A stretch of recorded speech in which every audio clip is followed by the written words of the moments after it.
Hello दोस्तों, online form में आपका स्वागत है। Rajendra Prasad central agriculture university lower divisional clerk और जूनियर अकाउंट क्लर्क का शॉर्ट लिस्ट जारी कर दिया गया है दोस्तों। और आपके चैनल ऑनलाइन फार्म पर लगातार मॉक टेस्ट चल रहा है। आज मॉक टेस्ट का 24वां दिन है। ठीक है दोस्तों, और आज लेकर आए हैं हिंदी व्याकरण के 40 प्रश्न और जनरल नॉलेज के 20 प्रश्न संपूर्ण प्रश्नों की विस्तृत व्याख्या के साथ। सभी प्रश्न इंपॉर्टेंट है। तो चलिए दोस्तों, इरादे मजबूत हो तो मंजिल खुद ब खुद झुक जाती है। चलिए दोस्तों, वीडियो शुरू करते हैं। वीडियो शुरू करने से पहले यदि आप चैनल पर नए हैं तो चैनल को सब्सक्राइब करके बेल आइकन को जरूर दबा लीजिएगा, इसी तरह की पल पल की आरपीसीएयू से संबंधित अपडेट के लिए। ठीक है दोस्तों, और साथ में आप लोग जो है टेलीग्राम ज्वाइन कीजिए। वहाँ पर आपको सभी पीडीएफ जितने भी टेस्ट है हो रहे हैं, सारे टेस्ट के पीडीएफ बिल्कुल फ्री मिल जाएंगे। ठीक है दोस्तों, चलिए वीडियो शुरू करते हैं और देखते हैं पहला क्वेश्चन। तो देखिए दोस्तों, पहला क्वेश्चन है कि निम्न में से कौन अयोगवाह वर्ण है। ठीक है, अयोगवाह है। ऑप्शन ए है विसर्ग, बी है महाप्राण, सी है संयुक्त व्यंजन, डी है अल्प प्राण। तो देखिए दोस्तों, इसका आंसर क्या हो जाएगा? विसर्ग। क्या हो जाएगा? विसर्ग, यानी ए आंसर बिल्कुल सही हो जाएगा। देखिए, अयोगवाह जो वर्ण होते हैं वो अनुस्वार अनुस्वार और दूसरा होता है ये विसर्ग ही होता है, और दूसरा होता है ये जो ऊपर वाला इस तरह ठीक है, तो इसमें जो अयोगवाह वर्ण होता है यह अनुस्वार विसर्ग को ही कहते हैं। ठीक है दोस्तों, जैसे अंग ठीक है। चलिए नेक्स्ट क्वेश्चन देखिएगा। छ छ ध्वनि का उच्चारण स्थान क्या है? दंत, ओष्ठ, तालव्य और इनमें से कोई नहीं। तो छ ध्वनि का जो उच्चारण स्थान है दोस्तों, तालव्य होता है। क्या होता है? तालव्य होता है। देखिए दोस्तों, जिसका जिह्वा का भाग तालु से स्पर्श करे, ठीक है, उसे तालव्य वर्ण कहते हैं। जैसे बड़ी ई, छोटी ई, तालव्य स। ठीक है, इसके अलावा च, छ, ज, झ, ठीक है, य, य, ये सारे क्या हैं? तालव्य वर्ण हैं। ठीक है, चलिए तीसरा देखिएगा दोस्तों। निम्न में से कौन संयुक्त व्यंजन नहीं है? दोस्तों, मैं बताया हूं आप लोगों को कि संयुक्त व्यंजन कौन कौन से होते हैं। ऑप्शन देखिएगा। ऑप्शन ए है छ, बी है स, सी है त्र और डी है ज्ञ। तो इसमें आंसर क्या हो जाएगा दोस्तों? इसका आंसर हो जाएगा स। ठीक है दोस्तों, क्या हो जाएगा? स, यानी बी आंसर इसका बिल्कुल करेक्ट हो जाएगा। देखिएगा, संयुक्त व्यंजन कुल 4 होते हैं। कौन कौन? छ, छ यहाँ पर दिख रहा है, त्र, ठीक है, और ज्ञ, और एक ठो होता है स्र। ठीक है दोस्तों, स्र। ये चारों क्या है? संयुक्त व्यंजन है। ठीक है दोस्तों, इसको याद रखिएगा। चलिए 4 नंबर देखिएगा दोस्तों। भाषा निर्माण की इकाइयों का सही अनुक्रम क्या है? ऑप्शन ए है ध्वनि, तब सॉरी शब्द, इसके बाद ध्वनि, इसके बाद वाक्य, इसके बाद पद। बी है ध्वनि, शब्द, पद, वाक्य। सी है पद, शब्द, वाक्य, ध्वनि। डी है वाक्य, ध्वनि, पद और शब्द। तो इसमें कौन सा आंसर बिल्कुल सही हो जाएगा? तो देखिए दोस्तों, ध्वनि, शब्द, पद और वाक्य। ध्वनि, शब्द, ध्वनि, शब्द, पद और वाक्य, यानी बी आंसर इसका बिल्कुल करेक्ट हो जाएगा। भाषा निर्माण की इकाई है यह। चलिए 5 नंबर देखिएगा दोस्तों, ध्यान से देखिएगा। बुढ़ापा दौर्बल्य का सूचक है। तो इसमें से कौन सा सही है? दौर्बल्य, दौर्बल्य, दौर्बल्य, दौर्बली। इसका सी आंसर बिल्कुल सही हो जाएगा, दौर्बल्य। ठीक है दोस्तों, चलिए नेक्स्ट देखिएगा। 6वां, बच्चे को आगे पढ़ने के लिए वजीफा दिया जाता है। इसमें कौन सा वजीफा सही है? ऑप्शन ए वजीफा, बी है वजीफा, सी है वजीफा, डी है वजीका। ठीक है दोस्तों, तो यहाँ पर जो है कौन सा सही हो जाएगा? सी आंसर बिल्कुल करेक्ट हो जाएगा, वजीफा। ठीक है दोस्तों, इसमें फ के नीचे चंद्र बिंदु रहेगा। ठीक है दोस्तों, इस तरह। तो ये सी आंसर बिल्कुल करेक्ट हो जाएगा। इसमें सभी वजीफा लिखा हुआ है, लेकिन सी आंसर जो है वजीफा सही है। इसमें चंद्र बिंदु नीचे जो है एक बिंदु रहेगा इस तरह। ठीक है, चलिए 7 नंबर देखिएगा। अभ्युदय में कौन सी संधि है? ऑप्शन ए है गुण संधि, बी है अयादि संधि, सी है यण संधि और डी है दीर्घ संधि। तो इसका आंसर क्या हो जाएगा दोस्तों? यण संधि। अयादि सॉरी यण संधि। अभ्युदय में कौन सा है? यण संधि है। अब देखिएगा दोस्तों, जब संधि करते समय ई, अभ्युदय का क्या हो जाएगा दोस्तों? अभी, अभी, अभी, अभी धन उदय। क्या हो जाएगा? अभी धन उदय, यानी छोटा ई धन उ। तो यहाँ पर समझिएगा दोस्तों, यहाँ पर समझिएगा, छोटा ई धन उ बराबर यह हो जाता है। कैसे होता है? ध्यान से समझिएगा, वह हो जाता है। देखिए, जब संधि करते हैं तो ई, छोटा ई अथवा बड़ा ई के साथ कोई अन्य स्वर आता है तब यह बन जाता है। कोई स्वर आएगा तब यह बन जाता है। जब छोटा ऊ और बड़ा ऊ हो उसके साथ कोई स्वर आए तब वह बन जाता है। और जब री के साथ कोई स्वर आता है तो र बन जाता है। ठीक है दोस्तों, तो इसको याद रखिएगा। यण संधि क्या है। ठीक है, चलिए नेक्स्ट है व्यर्थ। व्यर्थ शब्द किन वर्णों की संधि हुई है व्यर्थ में? ऑप्शन है ई धन अ, दूसरा है ई धन उ, सी है ई धन ए और डी है बड़ा ई धन अ। तो इसका आंसर क्या हो जाएगा दोस्तों? इसका आंसर हो जाएगा छोटा ई धन अ, यानी ए आंसर बिल्कुल सही हो जाएगा। अब इसको थोड़ा समझ लीजिएगा दोस्तों। व्यर्थ जो है वी वी धन अर्थ, इसी का जो है संधि जब करेंगे संधि विच्छेद तो वी धन अर्थ, इसमें कौन सा संधि है? यण संधि है। कौन सा संधि है?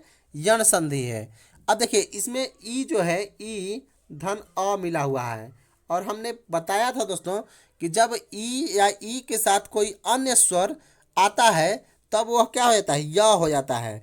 तो यहाँ पर भी सेम वही हुआ है, ई धन अ के साथ य हो गया है, यानी व्यर्थ हो गया है। ठीक है दोस्तों, चलिए उम्मीद है आप लोगों को समझ में आ रहा होगा। यदि नहीं समझ में आ रहा है तो हमें कमेंट कीजिए दोस्तों कि यहाँ पर नहीं समझ में आ रहा है। फिर अगली बार जो है मैं कोशिश करूँगा उसको और अच्छे से समझाने की। ठीक है दोस्तों, चलिए नेक्स्ट क्वेश्चन देखिएगा। घुड़दौड़ का सही संधि विच्छेद क्या है? घुड़ धन दौड़, बी है घोड़ धन दौड़, सी है घोड़ा धन दौड़ और डी है इनमें से कोई नहीं। ठीक है दोस्तों, तो इसका आंसर क्या हो जाएगा? घोड़ा धन दौड़। क्या हो जाएगा? घोड़ा धन दौड़, यानी सी आंसर बिल्कुल करेक्ट हो जाएगा। चलिए 10 नंबर देखिएगा दोस्तों। पुरोहित, पुरोहित में उपसर्ग क्या है? ऑप्शन ए पूरस, बी पूरा, सी पूरा और डी है पूर। तो इसका आंसर क्या हो जाएगा दोस्तों? पूरा। पुरोहित का उपसर्ग क्या है? पूरा उपसर्ग है। ठीक है दोस्तों, पूरा से पुरस्कार बनता है, पुरस्कृत बनता है, इत्यादि इत्यादि। ठीक है दोस्तों, चलिए 11 नंबर देखिएगा। अवनत शब्द में प्रयुक्त उपसर्ग कौन सा है? ऑप्शन ए है नत, बी है अ, सी है अ और डी है अवन। दोस्तों उपसर्ग और प्रत्यय के बारे में बता चुके हैं पहले भी। उपसर्ग क्या होता है दोस्तों? उपसर्ग पहले लगकर किसी शब्द के अर्थ में परिवर्तन ला देता है, जबकि प्रत्यय क्या होता है? बाद में लगकर किसी शब्द के अर्थ में परिवर्तन ला देता है। तो यहाँ पर उपसर्ग पूछा गया है, तो इसका आंसर क्या हो जाएगा? अ। क्या हो जाएगा? अ। अवनत में कौन सा उपसर्ग है? अ। अब इससे बनने वाले और भी शब्द हैं कौन से? जैसे अवगुण, अवनत, अवनति। ठीक है, ये सारे क्या हैं? अ उपसर्ग से बनने वाले शब्द हैं। चलिए 12 नंबर देखिएगा दोस्तों। भाई बहन, भाई बहन में कौन सा समास है? ऑप्शन ए है द्वंद्व समास, बी है बहुब्रीहि समास, सी है तत्पुरुष समास, डी है द्विगु समास और फिर से एक बार तत्पुरुष यहाँ पर मिस्टेक हो गया है। ठीक है, कोई बात नहीं। तो द्विगु समास, इसका आंसर क्या हो जाएगा दोस्तों? भाई बहन में कौन सा समास है? द्वंद्व समास है। क्या है? द्वंद्व समास है। कैसे? देखिएगा, जिस समास के दोनों पद प्रधान हो और कोई गौण नहीं होता है उसे द्वंद्व समास कहते हैं। इसमें जो है दोनों पदों को जोड़ने वाला जो समुच्चय बोधक अव्यय होता है उसका लोप हो जाता है। जैसे पाप पुण्य, तो पाप या पुण्य, आजकल, आज या कल, खरा खोटा, खरा या खोटा, यानी बीच का जो समुच्चय बोधक है वो क्या हो गया? खत्म हो गया है, समाप्त हो गया है। ठीक है दोस्तों, तो अव्यय का लोप हो जाता है और इसमें दोनों पद प्रधान होते हैं। ठीक है, और कोई गौण नहीं होता है। ठीक है, तो ऐसे जो समास होते हैं उन्हें कौन सा समास कहा जाता है दोस्तों? द्वंद्व समास कहा जाता है। चलिएगा नेक्स्ट क्वेश्चन देखते हैं 13 नंबर। वनवास में कौन सा समास है? ऑप्शन ए है तत्पुरुष समास, बी है कर्मधारय समास, सी है द्वंद्व समास और डी है बहुब्रीहि समास। तो देखिएगा इसका आंसर क्या हो जाएगा? वनवास में जो है तत्पुरुष समास है। कौन सा समास है? तत्पुरुष समास है। अब देखिए तत्पुरुष में अंतिम पद प्रधान होता है और इस समास में प्रथम पद क्या होता है? विशेषण होता है और द्वितीय पद क्या होता है? विशेष्य होता है। यानी प्रथम पद विशेषण और द्वितीय पद विशेष्य हो तथा अंतिम पद यानी द्वितीय पद जो है वो क्या हो? प्रधान हो। ऐसे जो समास होते हैं उसे कौन सा समास कहते हैं? तत्पुरुष समास कहते हैं। ठीक है, जैसे समझ सकते हैं वन में वास। ठीक है, अर्थात बाद वाले पद में विशेष होने के कारण इस समास की प्रधानता रहती है। चलिए नेक्स्ट क्वेश्चन देखते हैं। पंचवटी में कौन सा समास है? ये है नई समास। नई ऐसे लिखा जाएगा दोस्तों, यहाँ पर टाइपिंग मिस्टेक हो गया है। तो नई समास, द्विगु समास, तत्पुरुष समास, कर्मधारय समास। इसका आंसर क्या हो जाएगा दोस्तों? इसका आंसर क्या हो जाएगा? पंचो द्विगु समास। क्या हो जाएगा? द्विगु समास। समझिएगा थोड़ा कैसे द्विगु समास हो जाएगा। देखिए द्विगु समास में प्रथम संख्यावाचक विशेषण और उत्तर पद प्रधान होता है। पंचवटी, ठीक है। तो पंच क्या है? संख्यावाचक विशेषण है, ठीक है। और उत्तर पद इसमें प्रधान है। वटों के बारे में बताया गया कि 5 वट, ठीक है। तो इस तरह जो है द्विगु समास में प्रथम संख्यावाचक विशेषण हो और उत्तर पद जब प्रधान हो तब हम क्या कहते हैं? द्विगु समास कहते हैं। चलिए 15 नंबर देख लीजिएगा दोस्तों। स्टेशन किस भाषा का शब्द है? ऑप्शन ए है फ्रेंच, बी है अंग्रेजी, सी है डच और डी है चीनी। इसका आंसर क्या हो जाएगा दोस्तों? अंग्रेजी। स्टेशन किस भाषा का शब्द है दोस्तों? अंग्रेजी भाषा का शब्द है। चलिए नेक्स्ट क्वेश्चन देखिएगा। नेक्स्ट क्वेश्चन है रेलगाड़ी शब्द है, तत्सम है, तद्भव है, देशज है, विदेशज है, संकर है। तो देखिए इसका आंसर क्या हो जाएगा? रेलगाड़ी जो है एक संकर शब्द है, ठीक है। अब संकर शब्द क्या होता है ये भी आपको बताएंगे अभी के अभी। देखिए संकर शब्द जो है दो शब्दों से मिलकर बना हुआ शब्द होता है। संकर मतलब संकरा, एकदम कम जगह वाला, ठीक है। तो संकर शब्द जो है दो शब्दों के मिलने से बना होता है, रेलगाड़ी, ठीक है। तो ये जो है संकर शब्द है। चलिए 17 नंबर देखिएगा। निम्न में से आपको विशेषण चुनना है। ऑप्शन ए है भलाई, बी है मिठास, सी है थोड़ा और डी है स्वयं। इसका आंसर क्या हो जाएगा दोस्तों? थोड़ा। क्या हो जाएगा? थोड़ा, यानी सी आंसर बिल्कुल करेक्ट हो जाएगा। निम्न में से विशेषण कौन हो जाएगा? थोड़ा। अब विशेषण क्या होता है दोस्तों? देखिए विशेषण वैसा शब्द होता है जो संज्ञा या सर्वनाम की विशेषता बतलाता है, जैसे बड़ा, लंबा, भारी, सुंदर, खट्टा, बहुत सारा है, ठीक है दोस्तों। तो ये सब विशेषण कहलाते हैं। चलिए 18 नंबर देखिएगा दोस्तों। 18 नंबर देखिएगा। निम्न में से कौन सा शब्द विशेषण है? ठीक है, ये भी विशेषण है। ऑप्शन ए है सच्चा, बी है शीतलता, सी है नम्रता, डी है मिठास। तो इसका आंसर क्या हो जाएगा दोस्तों? सच्चा। क्या हो जाएगा? सच्चा शब्द क्या है? विशेषण है। चलिए 19 नंबर देखिएगा। कमल का पर्यायवाची शब्द क्या होगा? ऑप्शन ए है रजनीगंधा, बी है गुलाब, सी है अंबुज और डी है मल्लिका। तो इसका आंसर क्या हो जाएगा दोस्तों? अंबुज। कमल का पर्यायवाची क्या हो जाएगा? अंबुज। अब पर्यायवाची शब्द क्या होता है दोस्तों? कई बार बता चुके हैं, इस बार भी बता देते हैं। पर्यायवाची का अर्थ होता है समानार्थी, उसी के समान कोई और शब्द, ठीक है दोस्तों। जैसे कमल का जो है अंबुज हो सकता है, पंकज हो सकता है, नीरज हो सकता है, वारिज हो सकता है, जलज हो सकता है, सरोद हो सकता है, पदम हो सकता है। ये सारी चीज़ें क्या है? कमल के पर्यायवाची शब्द हैं। चलिए 20 नंबर देखिएगा। गणेश का पर्यायवाची शब्द क्या होगा? ऑप्शन ए है नरेश, बी है सुरेश, सी है गजानन, डी है दिनेश।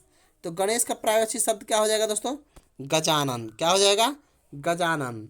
अब समझिएगा दोस्तों और इसमें कौन कौन से होते हैं। एकदत्त गणेश, गजानन, विनायक, लंबोदर, विघ्नेश, वक्रतुंड, ये सारे के सारे क्या हैं? गणेश के पर्यायवाची शब्द हैं। चलिए 21 नंबर देखिएगा।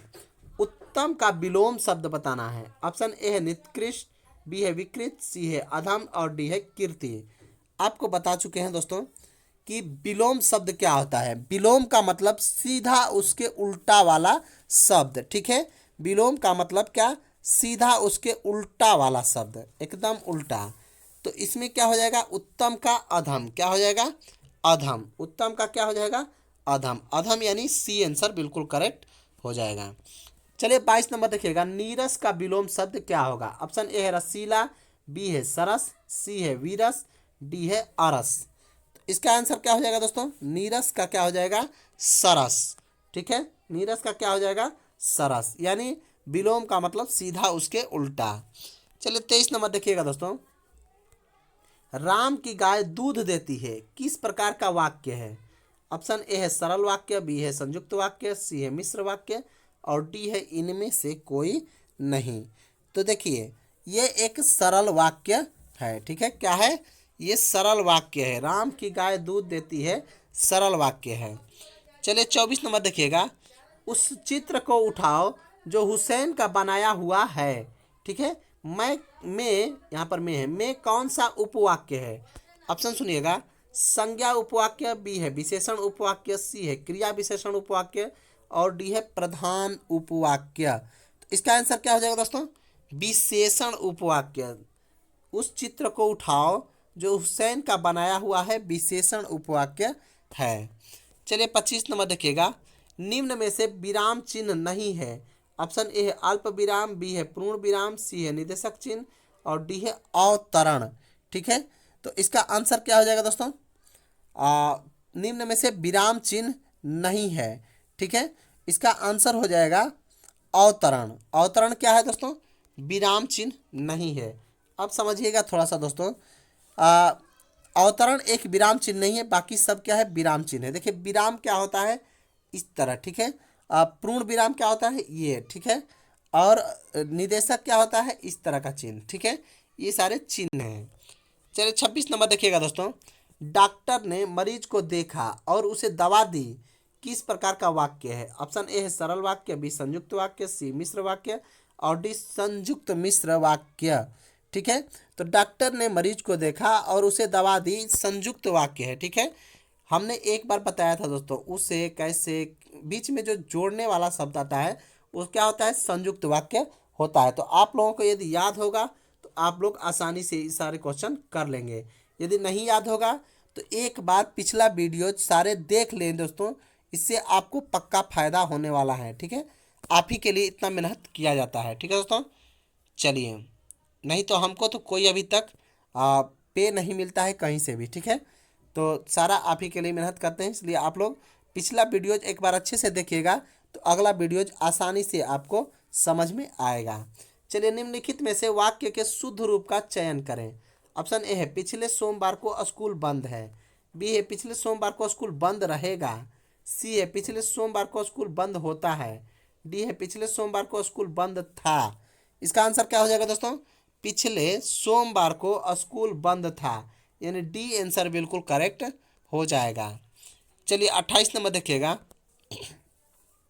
निम्न वाक्य में शुद्ध रूप का चयन करें। ऑप्शन ए है उन्हें एक पुत्र है, बी है उनको एक पुत्र है, सी है उनका एक पुत्र है और डी है उनके एक पुत्र है, ठीक है। तो इसका आंसर क्या हो जाएगा दोस्तों? उनका एक पुत्र है, बिल्कुल शुद्ध है। उनका एक पुत्र है, बिल्कुल शुद्ध है। चलिए नेक्स्ट क्वेश्चन देखिएगा 29 नंबर।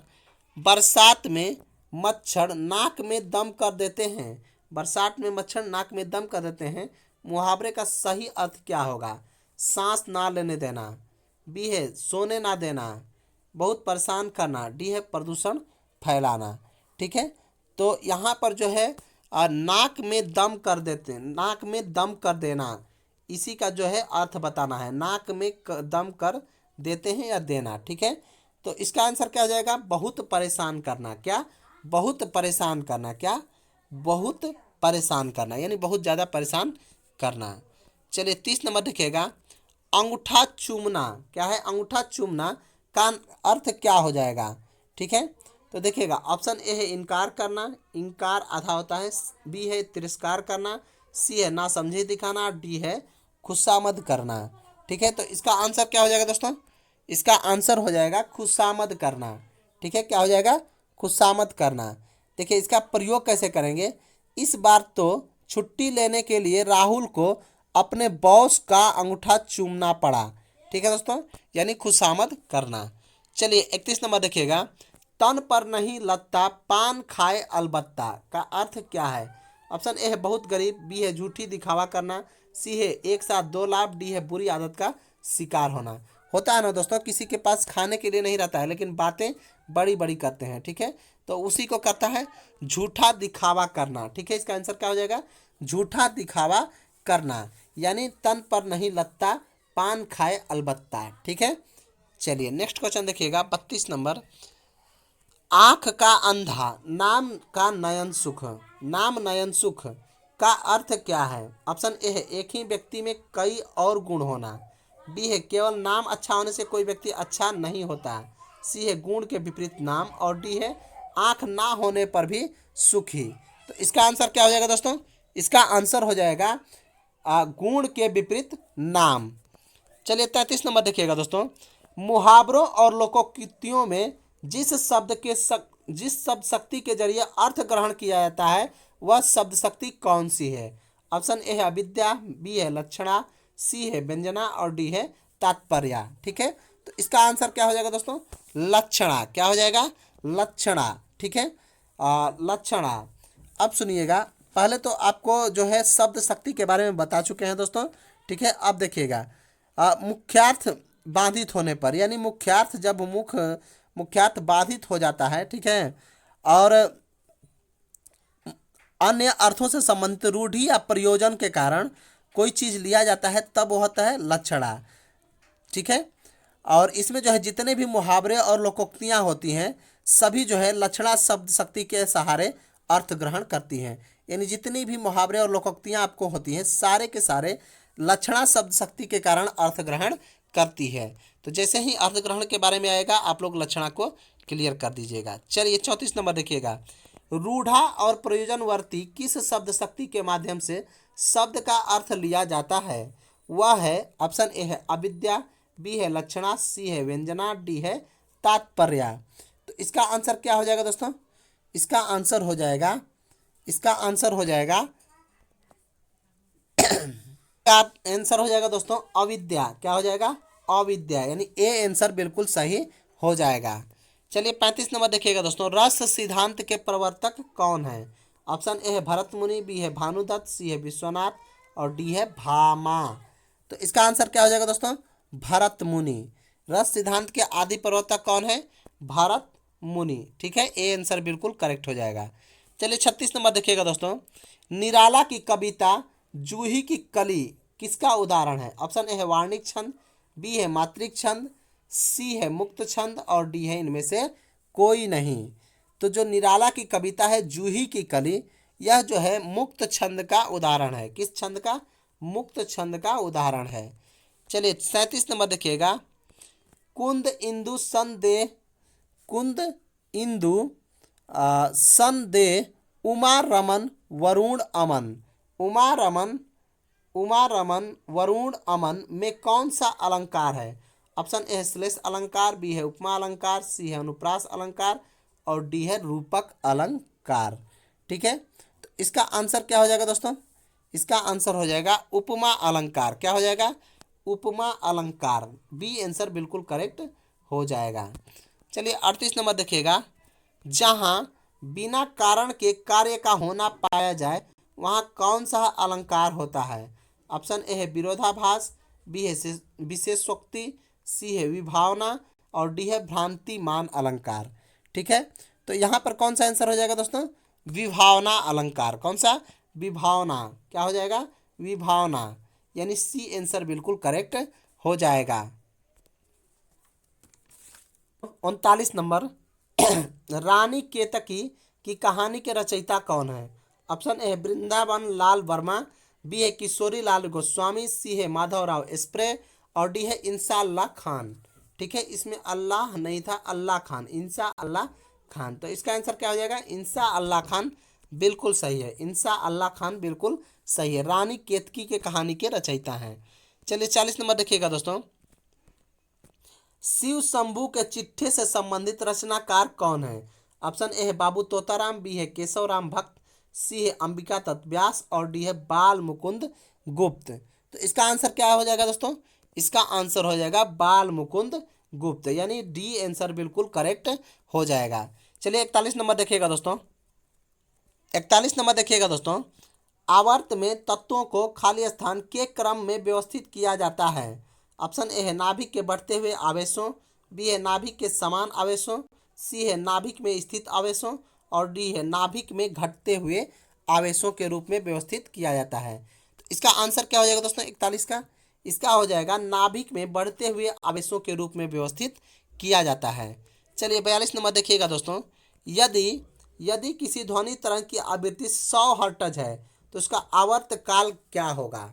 ठीक है दोस्तों, ऑप्शन ए है 0.01 सेकेंड, बी है 10 सेकेंड, सी है 0.1 सेकेंड, डी है 1 सेकेंड। इसका आंसर क्या हो जाएगा दोस्तों? 0.01 सेकेंड बिल्कुल करेक्ट आंसर हो जाएगा। चलिए 43 नंबर देखिएगा। कौन सा उपग्रह भारत की पहली बहुतरंग दैर्ध्य अंतरिक्ष वेधशाला के रूप में समर्पित है? ऑप्शन ए है जुगनू, बी है SRM-ASAT, सी है एस्ट्रोसैट और डी है SARAL। तो इसका आंसर क्या हो जाएगा दोस्तों 43 का? इसका हो जाएगा एस्ट्रोसैट। क्या हो जाएगा? एस्ट्रोसैट बिल्कुल इसका करेक्ट आंसर हो जाएगा। चलिए 43 नंबर देखिएगा। 43 नहीं 44 नंबर देखिएगा दोस्तों। किसी परिपथ में बहने वाली धारा को मापने के लिए आमीटर को कैसे जोड़ा जाता है? ऑप्शन ए है समानांतर में, बी श्रेणी में, सी आर पार में, डी लाइन में। तो इसका आंसर क्या हो जाएगा दोस्तों? इसका आंसर हो जाएगा श्रेणी क्रम में। कौन से क्रम में? आमीटर को श्रेणी क्रम में जोड़ा जाता है। ठीक है। चलिए 45 नंबर देखिएगा दोस्तों। भारत और चीन के बीच की सीमा रेखा का नाम क्या है? ऑप्शन ए है 24वीं समानांतर रेखा, बी है डुरंड रेखा, सी है मैकमोहन रेखा और डी है रेड क्लिफ रेखा। तो इसका आंसर क्या हो जाएगा दोस्तों? मैकमोहन रेखा। क्या हो जाएगा? मैकमोहन रेखा भारत और चीन के बीच की सीमा रेखा का नाम है, मैकमोहन रेखा। चलिए 46 नंबर देखिएगा। रक्त के उचित स्कंदन के लिए निम्नलिखित में से किस विटामिन की आवश्यकता होती है? ऑप्शन ए है विटामिन डी, बी है विटामिन ई, सी है विटामिन ए और डी है विटामिन के। तो इसका आंसर क्या हो जाएगा दोस्तों? विटामिन के। क्या हो जाएगा? रक्त के स्कंदन के लिए विटामिन के आवश्यक होता है, यानी डी आंसर बिल्कुल करेक्ट है। चलिए 47 नंबर देखिएगा। बायोगैस बहुत अच्छा ईंधन होता है क्योंकि इसमें डॉट डॉट डॉट प्रतिशत मीथेन होता है। ऑप्शन ए है 50 से 60, बी है 70 से 80, सी है 30 से 40 और डी है 85 से 90। तो इसका आंसर क्या हो जाएगा? 50 से 60% मीथेन होता है। क्या होता है? 50 से 60% मीथेन होता है। ठीक है। चलिए 48 नंबर देखिएगा। डॉट डॉट डॉट पत्तियों के एपिडर्मिस में पाई जाने वाली वे संरचना जो वाष्प उत्सर्जन और गैसीय अंतरण की प्रक्रिया को नियंत्रित करती है। ऑप्शन ए है स्टेरॉयड, बी है विल्ली, सी है स्टोमेटा और डी है क्रोमैटिन। ठीक है। तो इसका आंसर क्या हो जाएगा दोस्तों? एस्टोमेटा। क्या हो जाएगा? एस्टोमेटा बिल्कुल करेक्ट आंसर है। चलिए 49 नंबर देखिएगा। टोंगा की खाई किस महासागर में स्थित है? ऑप्शन ए है प्रशांत महासागर, बी है अटलांटिक महासागर, सी है आर्कटिक महासागर और डी है हिंद महासागर। तो इसका आंसर क्या हो जाएगा दोस्तों? प्रशांत महासागर। क्या हो जाएगा? प्रशांत महासागर। ठीक है दोस्तों।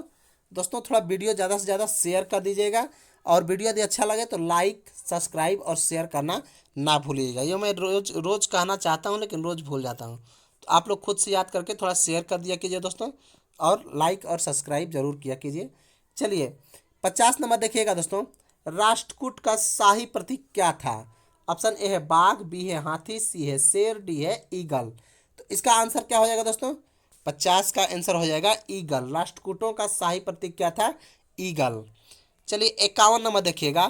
पौधों के स्वस्थ विकास के लिए पोषक तत्वों के रूप में मिट्टी में जो पदार्थ जोड़े जाते हैं उन्हें खाली स्थान कहा जाता है। ऑप्शन ए बुआई, बी है सिंचाई, सी है जुताई और डी है उर्वरक। ठीक है। तो पौधों के स्वस्थ विकास के लिए पौधों के रूप में मिट्टी में जो पदार्थ जोड़े जाते हैं उन्हें क्या कहा जाता है दोस्तों? उन्हें कहा जाता है उर्वरक। यानी हम लोग जब विकास पौधों के विकास के लिए उर्वरक डालते हैं। ठीक है। डी आंसर बिल्कुल सही है। चलिए 52 नंबर देखिएगा। संक्रमित कोशिकाओं से अन्य गैर संक्रमित कोशिकाओं की रक्षा के लिए संक्रमित कोशिकाएं कौन सा प्रोटीन स्रावित करती हैं? यहाँ पर स्थापित नहीं है, स्रावित करती है। ठीक है।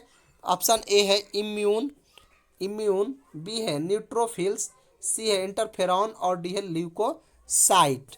ठीक है। तो इसका आंसर क्या हो जाएगा दोस्तों 52 का? इसका आंसर हो जाएगा दोस्तों इंटरफेरॉन। क्या हो जाएगा? इंटरफेरॉन बिल्कुल करेक्ट आंसर हो जाएगा। चलिए अगला क्वेश्चन देखिएगा दोस्तों। दिल्ली के किस सुल्तान को उसके शासन के दौरान साहसिक फैसले लेने के लिए जाना जाता है? ऑप्शन ए है मोहम्मद बिन तुगलक, बी है कुतुबुद्दीन ऐबक, सी है फिरोज शाह तुगलक और डी है अलाउद्दीन खिलजी। तो इसका आंसर क्या हो जाएगा दोस्तों? फिरोज शाह तुगलक को साहसिक फैसले के लिए जाना जाता है। चलिए 54 नंबर देखिएगा, संवैधानिक कानूनी अधिकारों के लिए आदेश जारी करने की शक्ति किस न्यायालय के पास होती है? ऑप्शन ए है अधीनस्थ न्यायालय, बी है सर्वोच्च न्यायालय, सी है उच्च न्यायालय और डी है इनमें से कोई नहीं। तो इसका आंसर क्या हो जाएगा दोस्तों? उच्च न्यायालय। संवैधानिक कानूनी अधिकारों के लिए आदेश जारी करने की शक्ति किसके पास होती है? उच्च न्यायालय के पास होती है। चलिए 55 नंबर देखिएगा दोस्तों, वेनेजुएला के घास के मैदानों को और किस रूप में जाना जाता है? ऑप्शन ए है लानोस, बी है सहारा, सी है साहिल और डी है पम्पास। तो इसका आंसर क्या हो जाएगा दोस्तों? एप्पल, यानी लानोस बिल्कुल सही आंसर हो जाएगा। एप्पल यहाँ पर बिल्कुल सही आंसर है। चलिए 56 नंबर देखिएगा, एशिया की सबसे लंबी नदी निम्न में से कौन सी है? ऑप्शन ए है यांगसे क्यांग, बी है ब्रह्मपुत्रा नदी, सी है मेकांग नदी, डी है वांगहो नदी। ठीक है, तो इसका आंसर क्या हो जाएगा दोस्तों? यांगसे क्यांग। क्या हो जाएगा? यांगसे क्यांग नदी, यानी ए आंसर बिल्कुल करेक्ट हो जाएगा। चलिए 57 नंबर देखिएगा दोस्तों, मंत्रिपरिषद के सदस्यों की अधिकतम संख्या का निर्धारण किस संविधान संशोधन अधिनियम द्वारा किया गया? ऑप्शन ए है 91वां संविधान संशोधन, बी है 99वां संविधान संशोधन, डी है 86वां संविधान संशोधन और डी है 97वां संविधान संशोधन। इसका आंसर क्या हो जाएगा दोस्तों? 91वां संविधान संशोधन, यानी ए आंसर बिल्कुल सही है। चलिए 58 देखिएगा दोस्तों, 14 जून 2020 को किस मशहूर अभिनेता का निधन हो गया? ऑप्शन ए है इरफान खान, बी है ऋषि कपूर, सी है सुशांत सिंह राजपूत और डी है कादर खान। तो इसका आंसर क्या हो जाएगा दोस्तों? सुशांत सिंह राजपूत। ठीक है, इनका निधन हो गया 14 जून 2020 को, तो सी आंसर इसका बिल्कुल सही हो जाएगा। चलिए 59 नंबर देखिएगा दोस्तों, किस रेलवे स्टेशन द्वारा यात्रियों के लिए रोबोट अर्जुन लॉन्च किया गया है? ऑप्शन ए है नागपुर, बी है मुंबई, सी है नासिक, डी है पुणे। ठीक है, इसका आंसर क्या हो जाएगा दोस्तों? इसका आंसर हो जाएगा डी, यानी पुणे बिल्कुल सही आंसर हो जाएगा। चलिए 60 देखिएगा दोस्तों, हाल ही में बिहार खादी मॉल का ब्रांड एम्बेसडर किसे बनाया गया है? ऑप्शन ए है पंकज त्रिपाठी, बी है ईशान किशन, सी है श्रेषी सिंह और डी है रघु जी। तो इसका आंसर क्या हो जाएगा दोस्तों? 60 का आंसर हो जाएगा पंकज त्रिपाठी। किसको? पंकज त्रिपाठी को खादी मॉल का ब्रांड एम्बेसडर बनाया गया है। चलिए 61 नंबर देखिएगा दोस्तों, छात्रावासों के लिए ISO प्रमाण पत्र प्राप्त करने वाला भारत का पहला राज्य कौन बना है? ऑप्शन ए है उड़ीसा, बी है असम, सी है नागालैंड, डी है अरुणाचल प्रदेश। इसका आंसर क्या हो जाएगा दोस्तों? उड़ीसा। उड़ीसा बिल्कुल सही आंसर हो जाएगा। ठीक है दोस्तों, चलिए 62 नंबर देखिएगा दोस्तों, कोरोना के कारण किस राज्य सरकार ने छात्रों के लिए एकट्ठू खेलो एकट्ठू पढ़ो योजना शुरू की? ऑप्शन ए है असम, बी है त्रिपुरा, सी है उड़ीसा और डी है बिहार। तो इसका आंसर क्या हो जाएगा दोस्तों?